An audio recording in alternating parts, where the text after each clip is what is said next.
श्रवणम कीर्तनम विष्णोः स्मरणम पादसेवनम अर्चनम बंधनम दास्यम सख्यमात्मनिवेदनम। सप्तम स्कंद के पंचम अध्याय में श्री प्रहलाद जी ने 23वें श्लोक में नवधा भक्ति का निरूपण किया। नवधा यानी 9 प्रकार, भक्ति के 9 प्रकार। विष्णोः श्रवणम, प्रभु के कथा कीर्तन आदि श्रवण करना। विष्णोः कीर्तनम, उनका नाम रूप गुण लीला आदि का कीर्तन करना। स्मरणम, मानसिक व्यापार, मन से उनका चिंतन करना। पाद सेवनम से तात्पर्य श्री विग्रह के दर्शन करना, प्रदक्षिणा आदि करना। अर्चनम से विविध प्रकार की उपचार सामग्रियों से प्रभु की अर्चना करना। वंदनम, उनको प्रणाम करना। दास्यम, दास्यम सर्वकर्मार्पणम तस्य कैंकर्यमपि। श्री रूप गोस्वामी जी लिखते हैं, दास्य से तात्पर्य है अपने समस्त कर्मों का जो आधान है, अपने सभी कर्मों को प्रभु को समर्पित कर दें, एक सेवक की भांति कार्य करें। सख्यम से तात्पर्य है, सख्य यानी जो मित्रता का भाव है, इसमें विश्वास का प्राधान्य रहता है। ऐसा दृढ़ता से अंगीकार कर लेना कि हमारे आराध्य जो करेंगे वह हमारे हित में ही करेंगे। इन्ने करी करी सो आछी, ऐसो मार्ग गहिए। अपनो दोष विचार सखीरी, इनसो कुछ न कहिए। कृपा श्री लालन जू की चाहिए। जैसा भी जो भी अनुकूल प्रतिकूल परिस्थितियां आ रही हैं,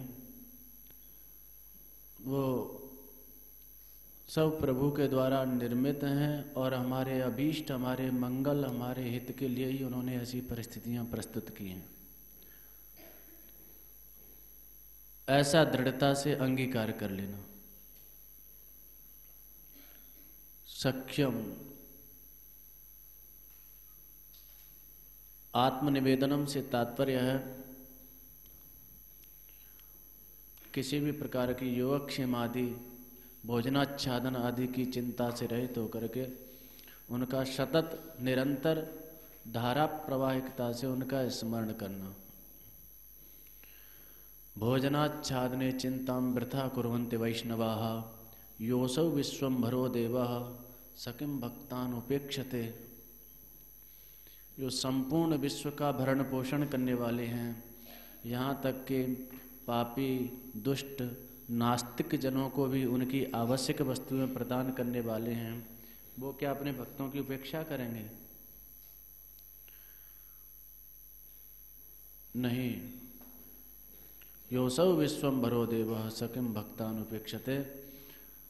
तो योगक्षेम आदि की चिंता से रहित होकर के उनका सतत स्मरण करना, ये 9 भक्ति के प्रकार हैं। इनका अनुष्ठान 2 प्रकार से किया जाता है।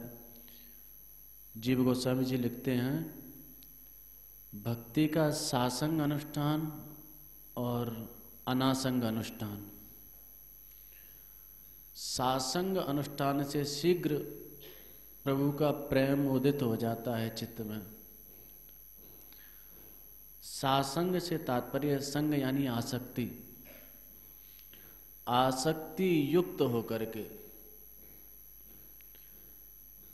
मनोविनिवेश पूर्वक मन को लगा करके श्रवण कर रहे हैं तो उसमें ऐसा दत्तचित्त हो जाए, ऐसा मन उसमें अभिनिविष्ट हो जाए कि अन्य इतर वस्तुओं का कोई अनुसंधान ही न रहे।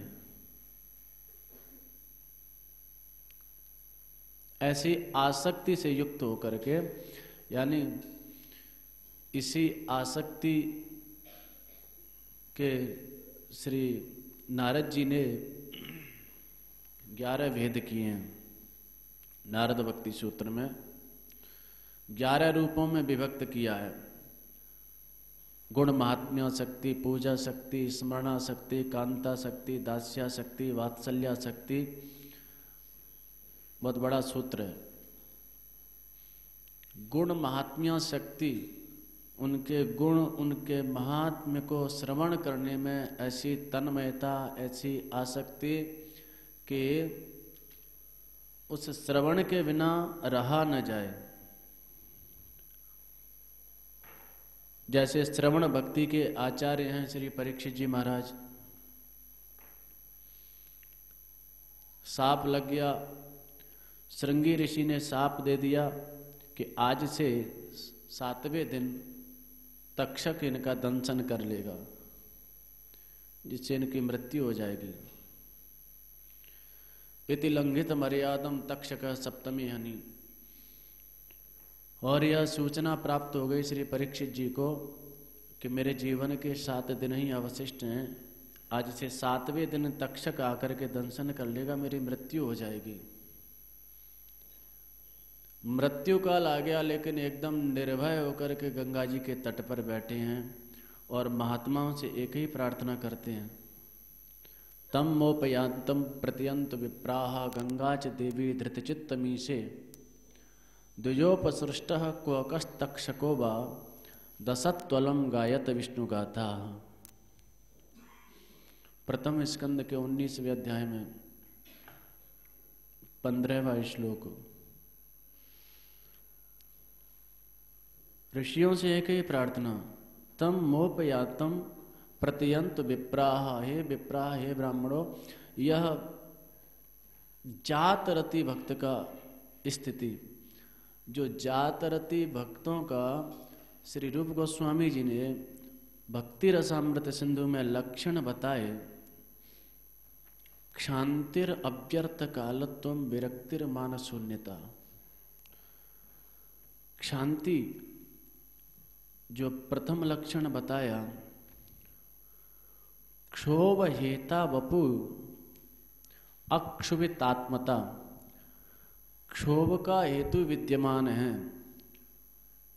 क्षोभ के हेतु के रहते हुए भी चित्त का क्षुब्ध न होना। भय का हेतु विद्यमान है, भय के हेतु के रहते हुए भी चित्त का उससे भयाक्रांत न होना। मृत्यु से बड़ा भय क्या होगा, मृत्यु से बड़ा क्षोभ क्या होगा। उन महापुरुष को यह पता चल गया कि आज से 7वें दिन मेरी मृत्यु है। ऐसी क्षोभ की स्थिति आई, उसमें भी अक्षुभितात्मता, घबराए नहीं, भय नहीं किए। शांति, यह जातरति भक्तों का गुण विशेष है। तो श्री परीक्षित जी जातरति भक्तों में हैं। मृत्यु काल आया, घबराए नहीं, गंगा जी के तट पर बैठ गए और वहाँ महात्माओं से एक ही बस उनकी जो जिज्ञासा है, एक ही उनकी पिपासा है, बस गायत विष्णु गाथा, आप हरि चर्चा आरंभ करें, मुझे हरि चर्चा श्रवण करने के लिए प्राप्त हो। तम मोपयातम प्रत्यंत विप्राह गंगा च देवी धृतचित्त मीशे। हे विप्राह, मोपयातम प्रत्ययंतु, मुझको आप अपना शरणागत जाने। अब मैं राजर्षि, राजा नहीं, राजा परीक्षित नहीं, आपका शरणागत सेवक हूं, भक्त हूं। धन्य का भाव। तम मोपयातम प्रत्ययंतु यानी जानंतु, आप मुझे अपना शरणागत भक्त सेवक जाने। हे विप्राह, हे ऋषियों, हे ब्राह्मणों। गंगा च देवी धृतचित्तमी से, और गंगा देवी को भी मैं यही निवेदन कर रहा हूं। द्विजोपसृष्ट कुहकः तक्षको वा, ब्राह्मण के शाप से प्रेरित होकर के वह तक्षक द्विजोपसृष्ट कुहक कपट वेश धारण करके तक्षको वा दशत, चाहे आज ही आकर के मेरा दंशन कर ले, मुझे कोई भय नहीं है। उन महर्षि ने तो 7 दिन का शाप दिया है, लेकिन भले ही वह तक्षक आज ही आकर के दंशन कर ले, कोई भय नहीं है। कुहकस तक्षकुवा दशत अलम, लेकिन बस मेरी जो पिपासा है, मेरी तृष्णा है, गायत विष्णु गाथा, आप प्रभु की चर्चा आरंभ करें और मुझे उनकी गाथा, उनकी कथा श्रवण करने के लिए मिलती रहे। यह श्रवणा शक्ति,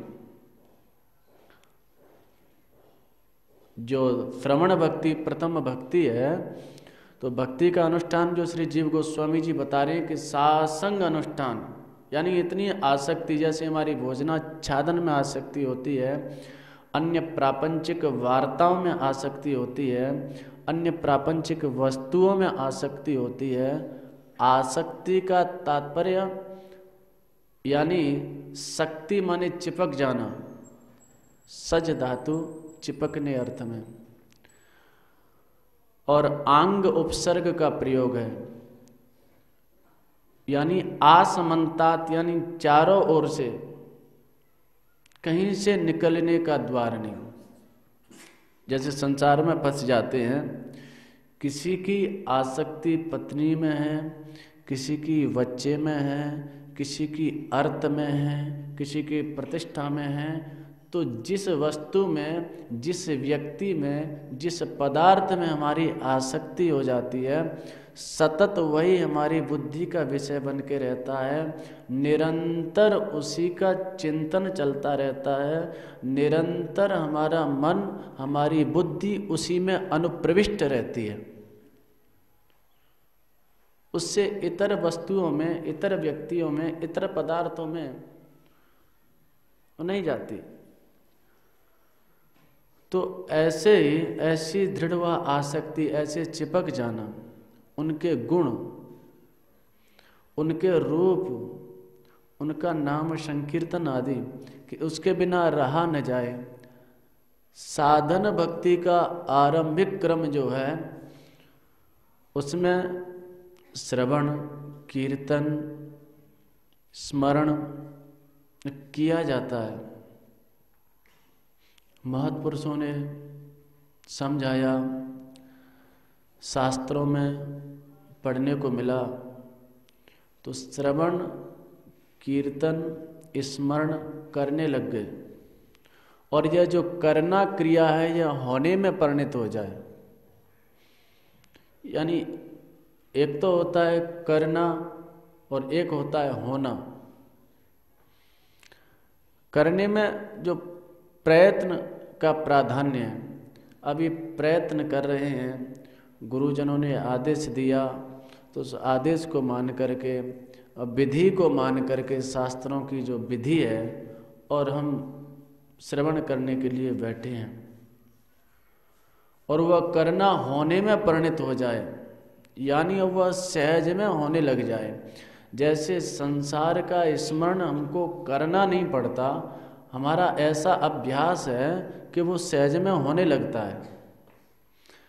यहाँ तक कि भगवत चर्चा श्रवण करने के लिए अथवा भगवत चर्चा वर्णन करने के लिए भी बैठेंगे तो चर्चा प्रभु की चल रही है, और बलात् जो हमारा अभ्यास है वो स्मरण संसार का करा रहा है। संसार का स्मरण कर नहीं रहे, हो रहा है। तो ऐसी अवस्था आ जाए कि प्रभु का स्मरण होने लग जाए, यानी संसार की स्मृति में भी बैठे हैं तो संसार की स्मृति न हो करके प्रभु का स्मरण होने लग जाए, यानी एक क्षण के लिए भी उनकी विस्मृति न हो। जैसे गोपियों की अवस्था का निरूपण किया 10वें स्कंद के 44वें अध्याय में। या दोहने वहनने मथनोपलेपा प्रेंकिंक नार्वरुदक्षण मार्जनादो गायन्ति चैनम अनुरक्त धियोत्र कंठ्यो धन्या उरुक्रम धन्या ब्रजस्त्रिय उरुक्रम चित्तयाना। क्या कर रही हैं? दोहन, गोदोहन के लिए गई है। दोहन पात्र को लेकर के गाय का दोहन कर रही है। और दोहन काल में स्मरण क्या आ रहा है? दोहनी लिए दूध गायों का दुहती, आ दूध पीले कन्हैया ये कहती। वहाँ स्मरण कन्हैया का हो रहा है, श्याम सुंदर का हो रहा है। श्री रूप गोस्वामी जी के द्वारा विरचित एक बहुत प्यारा ग्रंथ है विदग्ध माधव। उसमें श्री रूप गोस्वामी जी एक गोपी की स्थिति का चरित्रण करते हैं। एक ब्रजबाला जमुना जी के तट पर ध्यानस्थ बैठी हुई है। नारद जी का आगमन हुआ। नारद जी ने देखा, अरे यह कौन देवी है, आंख बंद करके बैठी है, यह किसका ध्यान कर रही है? तो आओ इसको मैं कुछ मार्ग बताऊं भक्ति का, भगवत प्राप्ति का, जैसे ध्रुव जी को, प्रहलाद जी को बताया। तो नारद जी आए जमुना जी के तट पर और कुछ क्षण बाद उस देवी की आंख खुली। तो देवी ने नारद जी को प्रणाम किया। नारद जी ने कहा, अरे देवी किसका ध्यान कर रही थी आप? और ब्रज देवी बोली, बाबा ये ध्यान व्यान का चीज हो, मैं तो जानू ना। अरे आंख बंद करके बैठी थी तुम तो यहाँ पर।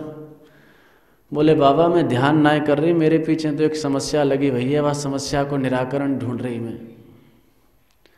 क्या समस्या है?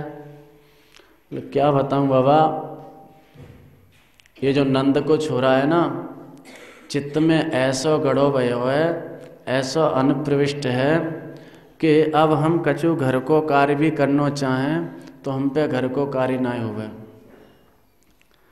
प्रातः काल की बेला में सास ने जगाया और कहा कि बहू जाकर के गोदोहन कर लो। गोदोहन की बेला में जैसे गाय को दोहने के लिए गई, दोहन पात्र लेकर के बैठी थी कि इतने में देखा कि नंद को छोरा आए गयो और आए के बोलो, अरे गोपी सबरे दूध है या दोहन पात्र में ही दोह लेगी, मुँह को दूध ना पिलावेगी? देख सवेरे ते ही भूखो डोल रहे हूँ। तो महाराज मुँह को दया आ गई। मैंने कही, लाला तू मुँह फाड़ और सीधी धार तेरे मुँह में ही दूंगी। तो गोदोहन कर रही है, श्याम सुंदर ने मुंह फाड़ दिया और जो धारोष्ण सीधा जो दूध है वो श्याम सुंदर के मुंह में जा रहा है। वह भावावेश में, भाव समाधि में बैठी हुई है।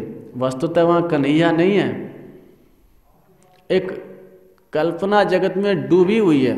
सतत निरंतर जो चिंतन की अवस्था है उसमें उसको ऐसा अनुसंधान हो रहा है कि श्याम सुंदर बैठे हुए दुग्ध की याचना कर रहे हैं, तो दूध की धारा पात्र में न जाकर के कन्हैया के मुंह में दे रही है। कुछ देर बाद सास आई और सास ने देखा, हे भगवान ये बहू भांग पी के बैठी है यहाँ।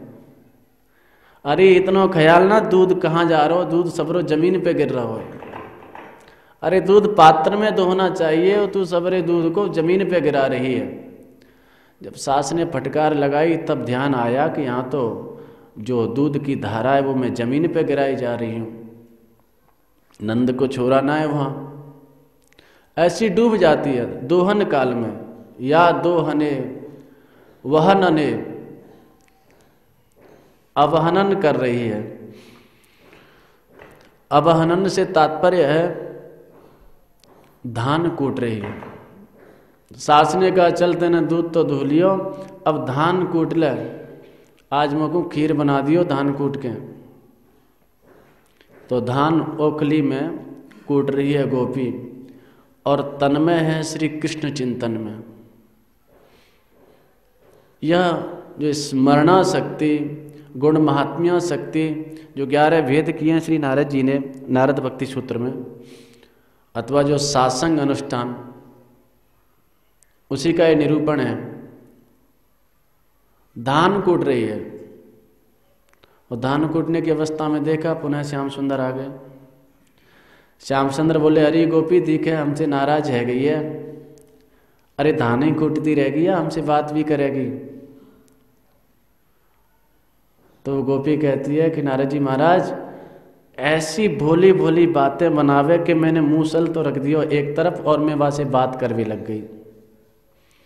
अब अकेली बात कर रही है। यह एक चिंतन की ऐसी अवस्था है, ऐसा वह तादात्म्य भावापन्न की अवस्था है कि उस समय उसको कुछ अनुसंधान नहीं है। लौकिक जगत में भी यह देखा जाता है। कई लोगों को आपने देखा होगा, वह चिंतन में इतने डूब जाते हैं कि अकेले ही बात करते हुए जा रहे हैं, अभिनय करते हुए जा रहे हैं। तो गोपी वहाँ बात करने लग गई। सास ने देखा कि ये कौन बात, किसके साथ बात कर रही है। अंदर आके देखा, अरे बहू कौन के साथ बड़बड़ा रही है, कौन से बात कर रही है।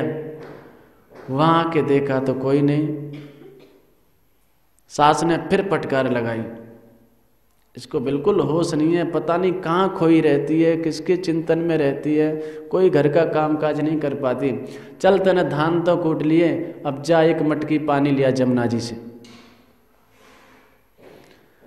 मटकी शीश पे रख के वह गोपी जमुना जी पर आई, और वहाँ जैसे ही जल भरा, अब कोई मटकी ऊंचाई भी बारो न है, तो वही समय वाको ऐसो अनुसंधान, ऐसो चिंतन कि कन्हैया आ गए। कन्हैया ने कि गोपी जा मटकी को मैं उचा दूं। अरे लाला ये तो बड़ी अच्छी बात है। तो गोपी ने मटकी उची तो उसको ऐसा लगा कि कन्हैया उचा रहे हैं, चूंकि कन्हैया वहाँ पर नहीं है, और मटकी उठाई, आधी उठा करके ले गई और धड़ाम से मटकी नीचे गिर पड़ी। अब गोपी बेचारी बैठ गई, हे भगवान मटकी फूट गई, घर जाऊंगी तो सास फिर 1000 सुनावेगी, अब क्या करूं।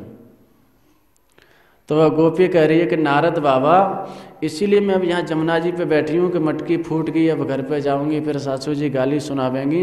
अब कैसे भी ये जो नंद को छोरा है, ये कन्हैया है, ये मेरे चित्त से निकल जाए, क्योंकि जब तक यह चित्त में रहेगा तब तक मैं कोई भी कार्य नहीं कर पाऊंगी।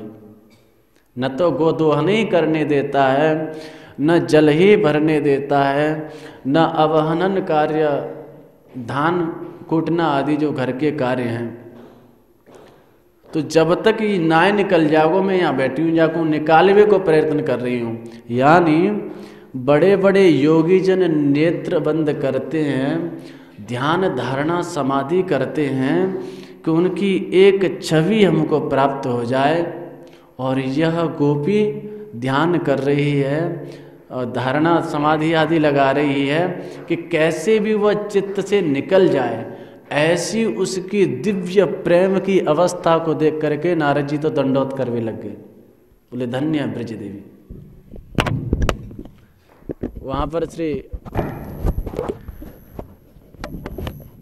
रूप गोस्वामी जी लिखते हैं, प्रत्याहृत्य मुनि विषयतो यस्मिन् मनोधित्सते बाला सौ विषयेषु धित्सति ततः प्रत्याहरन्ति मनो यस्य स्फुर्तिलवाय हन्ति योगी समुत्कण्ठते मुग्धेयं किल पश्य तस्य हृदयात् निष्क्रांतिम आकांक्षति। यह एक आसक्ति का उदाहरण। नारद जी कहते हैं प्रत्याहृत्य मुनि विषयतो, विषयों से बड़े बड़े योगी मुनि महात्मा जन जन्म जन्मांतर तक कल्प कल्पांतरों तक साधन करके और जो विषयों से अपने मन को हटा करके यम नियम आसन प्राणायाम प्रत्याहार की अवस्था पर पहुंच करके धारणा ध्यान समाधि की अवस्था पर पहुंच करके प्रत्याहृत्य मुनि विषयतो और यस्मिन मनोदित सते और जिस भगवान में अपना मन लगाने का प्रयत्न करते हैं, जिनकी एक स्फूर्ति एक झलक पाने के लिए लालायित रहते हैं। यस्य स्फूर्ति लवाय यानी एक लव मात्र के लिए, एक क्षण मात्र के लिए उनकी वह बाकी झांकी सामने आ जाए, इसके लिए सतत साधन परायण रहते हैं। यस्य स्फूर्ति लवाय हंत योगी समुत्कंठते। और बालासव और इस ब्रजबाला को देखो, प्रत्याहृत्य मुनि विषयतो यस्मिन् मनोदित्सते यस्य स्फूर्ति लवाय हंत योगी समुत्कंठते। बालासव विषयेषु दित्सति मनः ततः प्रत्याहरन्ति। और ये ब्रजवाला देखो, ततः प्रत्याहरन्ति यानी वहाँ से मन को हटा करके घर गृहस्थी के कार्यों में मन को लगाने का प्रयत्न कर रही है, लेकिन श्याम सुंदर से इसका मन हट नहीं रहा। जैसे बड़े बड़े योगी जन दीर्घ काल तक साधन करते हैं विषयों से मन को हटा करके और श्याम सुंदर में लगाना चाहते हैं, लेकिन उनका मन लग नहीं पाता, उनका मन वहाँ तक पहुँच नहीं पाता, विषयों से हट नहीं पाता। और इस ब्रज देवी की स्थिति है, इसका मन इस भांति उस अनुप्रविष्ट है, ऐसे लगा हुआ है श्याम सुंदर में कि हटाना भी चाह रही है तो इसका मन हट नहीं रहा। बाला सौ विषयेषु धित्सति मनः। असौ बाला यानी ये ब्रज देवी विषयेषु माने घर के कामों में मन लगाना चाह रही है। ततः प्रत्याहरन्ति वहाँ से मन को हटा करके मुग्धेयम किल पश्य तस्य हृदयात् निष्क्रांतिम आकांक्षतिम। लेकिन इसका मन ऐसे अनुप्रविष्ट है कि इसका मन वहाँ से हट नहीं रहा। मुग्धा हृदयात् निष्क्रांतिम आकांक्षति, हृदय से निकालना चाह रही है लेकिन वो निकल नहीं रहा। तो या दोहने वाहनने यह ब्रज देवियों की अवस्थिति, दोहन कर रही हैं तो दोहन में भी श्याम सुंदर का ही अनुसंधान हो रहा है। अवहनने अवहनन कर रही हैं यानी धान कूट रही हैं, तो भी लग रहा है कि श्याम सुंदर समीप में बैठे हुए उनसे चर्चा कर रही हैं। मथनोपलेपा मंथन कर रही हैं, दधी मंथन, उसमें भी सतत चिंतन कन्हैया का कि हम दधी मंथन कर रही हैं, कन्हैया आएंगे, कन्हैया को हम माखन खिलाएंगे, कन्हैया मेरे घर में आकर के माखन खाएंगे। और गोपियों की इसी अभिलाषा को पूर्ण करने के लिए कन्हैया ने माखन चोरी आरंभ की।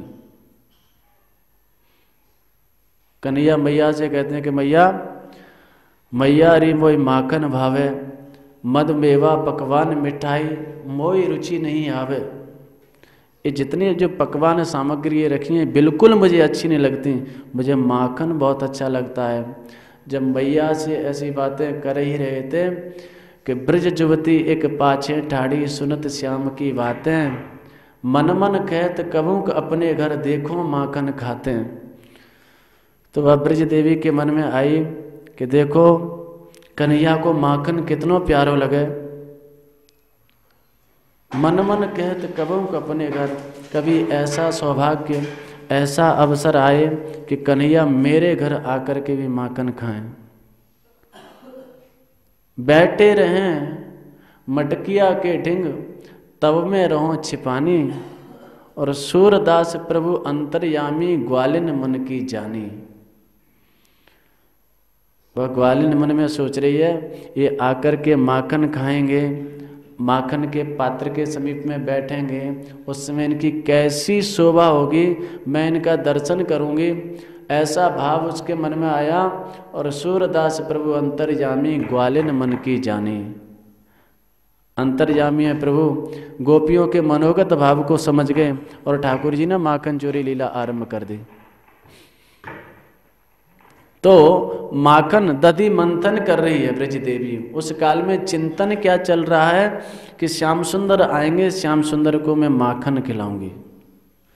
या दो हने बहनने मथनोपलेपा, उपलेपन कर रही है, घर को लीपना आदि, कन्हैया का चिंतन चल रहा है।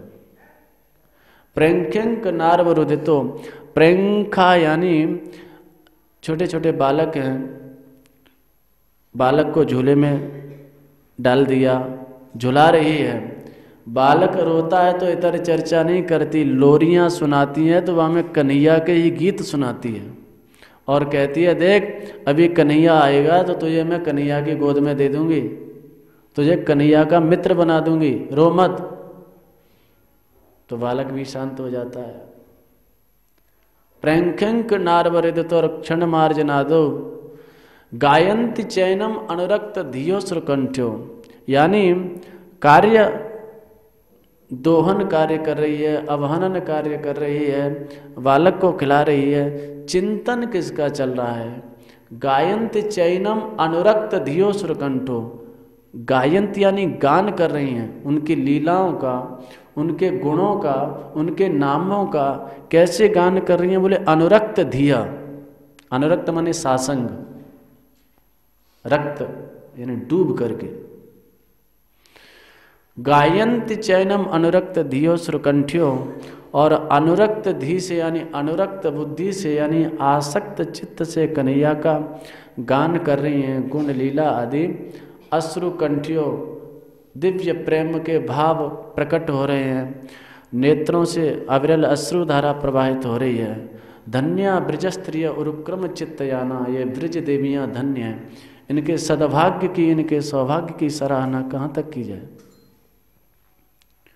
तो गायंती चैनम अनुरक्त दियो श्रुकंठो, यह सात्संग अनुष्ठान यानी उसमें डूब करके तन्मयता पूर्वक, यहाँ तक कि दिव्य महारास क्रीड़ा श्याम सुंदर ने संपन्न की।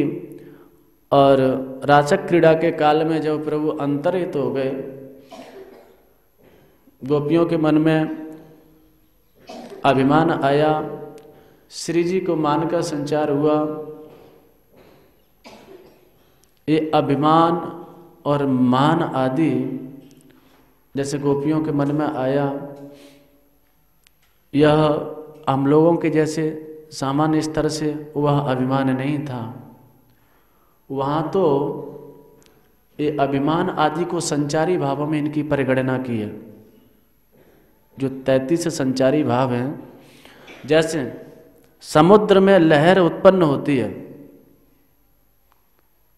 समुद्र से उत्पन्न हुई और समुद्र की वृद्धि करके समुद्र में ही वह पुनः लुप्त हो जाती है। ऐसे यह संचारी भाव हैं जो गोपियों को अभिमान, श्री जी के मन में मान, तो उनका जो स्थायी भाव है जो कृष्ण रति, तो उसी से उत्पन्न होकर के और कृष्ण रति की वृद्धि करके वहीं लुप्त हो जाता है। तो गोपियों के मन में जब ऐसा आया, इति कृष्णालब्धमाना, तो श्याम सुंदर लीला दृष्टि से अंतरहित हो गए। और उस समय वो ब्रज देवियाँ विह्वल होकर के श्री जी के साथ में गान कर रही हैं। 10वें स्कंद के 30वें अध्याय में अंतिम श्लोक आता है, तन मनस्काः तदालापाः तद्विचेष्टाः तदात्मिकाः तद्गुणानेव गायन्त्यो नात्मा गाराणि संस्मरुः। 30वें अध्याय का अंतिम श्लोक, तन मनस्काः, मन श्याम सुंदर में लगा हुआ है, तदालापा, केवल उन्हीं की चर्चा कर रही हैं, इतर वार्ता इतर चर्चा नहीं है। तद विचेष्टा, उन्हीं की लीलाओं का अनुकरण कर रही हैं।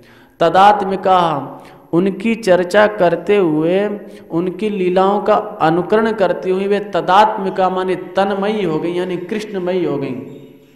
एक गोपी तो कहवे लग गई, बोले कृष्णो हम पश्यत गतिम ललितामित तन्मना, लीलाओं का अनुकरण कर रही हैं तो देहानुसंधान शून्य होकर के अपनी आत्म स्थिति को भूल गई कि मैं कौन, मैं कैसे, ऐसा वह अनुभव करिए कि मैं कृष्णमय हो गई। कृष्णो हम पश्यत गतिम ललितामित तन्मना, देखो मेरी ललित गति को देखो, मैं कृष्ण हूं, मैं कैसे चल रही हूं। तो तन मनस्का तदा लापा, यानी मन का अविनिवेश वहीं, मन का जो चिंतन है, मन से सतत उन्हीं का चिंतन, आलाप वाणी से चर्चा कर रही हैं, उन्हीं की चर्चा कर रही हैं। तन मनस्का तदा लापा तद विचेष्टा तदात्मिका और तद गुणान एव गायन्त्यो नात्मा गारण संस्मरु। आत्मा माने शरीर, आगार माने घर आदि की बिल्कुल न संस्मरु, बिल्कुल उनका चिंतन नहीं चल रहा, बिल्कुल स्मरण नहीं आ रहा। तद गुणान एव गायन्त्यो, तद गुणान एव गायन्त्यो नात्मा गारण संस्मरु,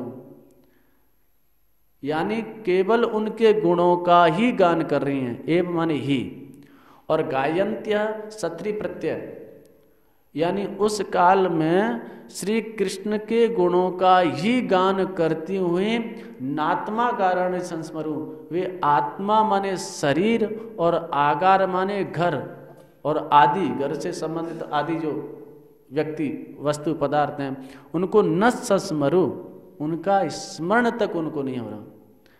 ये सासंग जो कीर्तन, वर्णन या गायन गोपियों का, पुनः पुनिलमागत्या कालिंद्या कृष्ण भावना, जमुना जी के तट पर आई हैं कृष्ण भावना से भावित होकर के, कृष्ण दर्शन की उत्कंठा से युक्त होकर के, कि श्याम सुंदर को जमुना जी का तट बहुत प्यारा लगता है, यहाँ निश्चित कृष्ण दर्शन हमको होगा। यानी गमन कर रही हैं तो श्याम सुंदर का चिंतन, कीर्तन कर रही हैं तो श्याम सुंदर का चिंतन, वर्णन कर रही हैं तो श्याम सुंदर का चिंतन, श्रवण कर रही हैं तो श्याम सुंदर का चिंतन। पुनः पुलिन मागत्या कालिंद्या कृष्ण भावना समवेता जगो कृष्णम, गा रही हैं। किस लिए गा रही हैं? प्रदर्शन के लिए? बोले नहीं, तदा गमन कांक्षिता, कन्हैया को जमुना जी का तट बहुत अच्छा लगता है, गीत बहुत अच्छे लगते हैं, तो तद गुणानेव गायन्तु तद आगमन आकांक्षिता, जमुना जी के तट पर आकर के समवेता, समवेता माने सब मिल करके, जगुह माने गा रही हैं, कृष्णम माने कृष्ण के ही गुणगान। किस लिए गा रही हैं? तदागमन कांक्षिता, दृढ़ आसक्ति का यह एक उदाहरण, जो नारद जी ने जिस आसक्ति के 11 भेद किए, गुण महात्म्य आसक्ति, रूप आसक्ति, स्मरण आसक्ति, कांता आसक्ति, अथवा श्री जीव गोस्वामी जी कह रहे हैं कि इन श्रवण कीर्तन आदि अंगों का सासंग अनुष्ठान, सासंग यानी आसक्ति पूर्वक, प्रत्येक अवस्था में आसक्ति का तात्पर्य जिस वस्तु, जिस व्यक्ति, जिस पदार्थ में आसक्ति होगी, निरंतर उसी का अनुध्यान वर्तमान रहेगा, उसी का चिंतन चलता रहेगा। तो गा रही हैं, किस लिए गा रही हैं? कन्हैया के लिए। लीला अनुकरण लीला कर रही हैं, किस लिए कर रही हैं? कन्हैया के लिए। दधि मंथन कर रही हैं, किस लिए कर रही हैं? कन्हैया के लिए। यहाँ तक कि रो रही हैं, किस लिए रो रही हैं? कृष्ण दर्शन की लालसा के लिए। इत गोप्या प्रगायन्त्या प्रलपन्त्यश्च चित्रधा, रुरुधु सुस्वरम राजन कृष्ण दर्शन लालसा, 32वें अध्याय का प्रथम श्लोक। प्रगायन्त्या, गोपी गीत गाया, कन्हैया नहीं आए, तो इत गोप्या प्रगायन्त्या प्रलपन्त्यश्च, नाना प्रकार से प्रलाप कर रही हैं। और रुरुधु सुस्वरम राजन, किस लिए रो रही हैं? कृष्ण दर्शन लालसा, कृष्ण दर्शन की लालसा से, कन्हैया आकर के हमको अनुग्रहित करें, हमको अपना दर्शन दें। तो ऐसा दृढ़ आसक्ति से युक्त होकर के जो अनुष्ठान है, श्री परीक्षित जी महाराज जो श्रवण भक्ति के आचार्य हैं, 3 दिन व्यतीत हो गए कथा कहते हुए श्री सुखदेव जी को। सुखदेव जी ने परीक्षा लेनी चाहिए, बोले परीक्षित जी 3 दिन व्यतीत हो गए, राजा हो, राजा लोग सुकुमार होते हैं, भूख प्यास लगी होगी, कुछ खा पी लो, थोड़ा सा विश्राम कर लो। 10वें स्कंद के प्रथम अध्याय में तो परीक्षित जी कहते हैं, नहीं महाराज, नैसाति दुस्सहा क्षुन माम त्यक्तो दपपि बाधते, पिबंतो त्वन्मुखाम भोजा अच्युतक सुधामृतम ऐसा दुस्साह क्षुन्माम न माम बाधते। यह दुस्साह यद्यपि भूख प्यास को सहन करना बड़ा कठिन है, यह दुस्साह होती है, और मैंने जल तक का परित्याग कर दिया, ये भूख प्यास मुझे बाधित नहीं कर रहे। आप तो निरंतर कथा श्रवण कराते रहिए, यानी जो भोजन और जलपान आदि का काल है वह भी व्यवधान महसूस हो रहा है श्री परीक्षित जी को। मैं भोजन करने बैठ जाऊंगा, मैं जल पीने बैठ जाऊंगा तो उतने समय का मेरा समय कथा से छूट जाएगा, कथा से मैं विलग हो जाऊंगा। यानी उतना भी व्यवधान श्री परीक्षित जी को असह्य हो रहा है। जैसे गोपियों की दर्शन आसक्ति, रूपासक्ति। गोपियां कहती हैं त्रुटि युगायते त्वाम पश्यताम जड़ उदीक्षताम पक्ष्म कृद्रसाम, गोपी गीत में। प्रातः काल की वेला में जब श्याम सुंदर गोचारण के लिए जाते हैं तो एक त्रुटि का काल भी उनको एक युग के समान व्यतीत होता है। यहाँ तक कि सायंकाल की बेला में जब गायों को लेकर के कन्हैया आए ब्रज में, गोष्ठ में, तो गोपियां निर्निमेष नयनों से दर्शन कर रही हैं, निहार रही हैं कन्हैया को। उस समय जो पलक गिरते हैं तो पलक गिरने का भी व्यवधान उनको असह्य हो जाता है, और गोपियां विधाता को बुरा भला कहने लग जाती हैं। जड़ उदीक्षताम पक्ष्म कृद्रसाम, ये लगता है ये पलक बनाने वाला विधाता जड़ है क्या, मूर्ख है क्या? बताओ, इतना सुंदर हम जो कन्हैया का दर्शन कर रहे हैं, इस दर्शन में बार बार यह व्यवधान उपस्थित कर रहे हैं। जड़ उदीक्षताम पक्ष्म कृद्रसाम, ये दृशाम यानी जो नेत्र के ऊपर जो पक्ष्म कृद, पक्ष्म यानी ये जो पलक बनाए हैं, ये पलक बनाने वाला विधाता लगता है कि मूर्ख है, जड़ है। दर्शन में व्यवधान उपस्थित कर रहे हैं, यानी पलकों के गिरने का व्यवधान भी उनको असह्य हो जाता है। ऐसी रूपाशक्ति। तो ऐसे श्री परीक्षित जी की श्रवणा शक्ति, यानी जल ग्रहण करूंगा, आहार ग्रहण करूंगा, उतने क्षण के लिए मेरी कथा छूट जाएगी। नैषात् दुस्सहा माम क्षुन माम त्यक्तो दपपि बाधते पिबंतो त्वन्मुखाम भोजा अक्षुदक कथामृतम। आपके मुख कमल से निरंतर निःसृत होती भई इस कथामृत को पान करके मुझे भूख प्यास आदि का ध्यान नहीं है, भूख प्यास भोजन जल आदि के आहार की इच्छा नहीं है। आप तो नित्य निरंतर कथापान कराते रहिए। तो यह श्रवण भक्ति का जो अनुष्ठान है, यह सासंग अनुष्ठान, सासंग से तात्पर्य मनोविनिवेश पूर्वक और डूब करके तन्मयता पूर्वक जो उसका अनुष्ठान किया जाता है वह सासंग अनुष्ठान होता है, और उससे चित्त शीघ्र द्रवित होता है और चित्त पे उसका शीघ्र प्रभाव होता है। तो भक्ति का सासंग अनुष्ठान हो, अनासंग अनुष्ठान भी निरर्थक नहीं है। अनासंग अनुष्ठान को आप भक्त्याभास कह लीजिए या सगुणा भक्ति कह लीजिए, निरर्थक नहीं है। शनै शनै शनै शनै क्रम से वह सासंग की स्थिति में परिणत हो जाएगा, लेकिन प्रयत्न करना चाहिए कि सासंग अनुष्ठान भक्ति का हो। जय श्री राधे।